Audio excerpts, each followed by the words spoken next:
Hello and welcome to Timm's BMW Repairs and Information, and today we're doing an engine oil and filter change on my 650i, but the procedure is the same on any N62 engine. The strange thing about it is the oil filter canister is under the car, which is quite unusual. So up on ramps, come on man, stop dithering.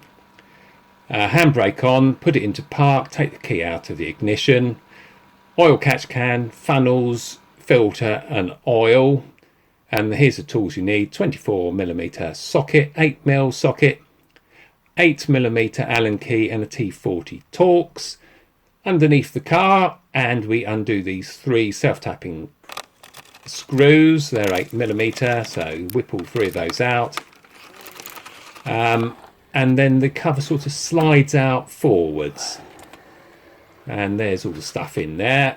And here again is the tools you need. We start with the canister drain plug with your T40 Torx. Whip that out. It'll come out a certain distance and then start taking it out by hand.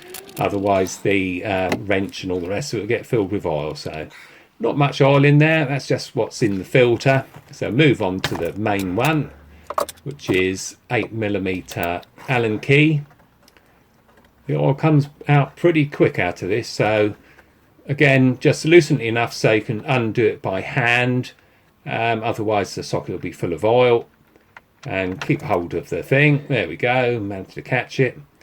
That's the canister drain plug. Put a new oil O-ring on it. You get it with the filter, and then we take the canister out. Well, first of all, put the sump plug back in, otherwise it'll be dripping on your wrist. Out it comes.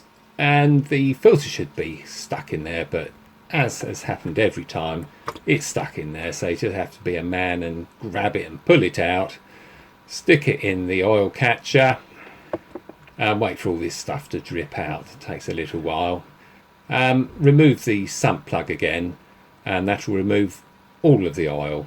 So wait for everything to stop dripping, and while you do that, new O-ring on the cover. My hands are pretty oily, so I can oil the O-ring as I put it on. It needs to be oiled, otherwise it won't go on easily. Yeah, a bit of oil on it. There's the filter, E63D. Comes with all sorts of bits and bobs, like the O-rings and the copper washer. That's the top of it, and that should click into the cover. But every time I've done it, and I've done this 4 times now, it just doesn't come out with the cover. I'm not sure why. It should do. Right, do it up by hand as far as you can, and then it's only 10 Newton meters is needed to tighten the thing up. No need to do it up any tighter, it's not going to come loose. Right, fit the sump plug again. Don't forget to fit the new washer that comes with the kit. And again, this is 8mm Allen key, and hardly needs anything. It just needs enough to crush the washer. So there we go. There we go, slight grunt, and that's it. Cover in, pops in that end and slides into the left hand side. You'll see what I mean when you get to do it. And loosely fit 3 screws. Don't tighten any of them up yet until all 3 are in. So it's a bit of a floppy fit. Right, that's it for underneath the car. 8 litres of 0W30 Castrol Wedge titanium FST, I found to be the best stuff. Keeps the lifter noise down. Great stuff. So 8 litres of it in, as simple as that. Don't measure it, just full 8 litres in, and that'll last for the oil change, next oil change, without any topping up. Full up. Thanks very much for watching. See you next time.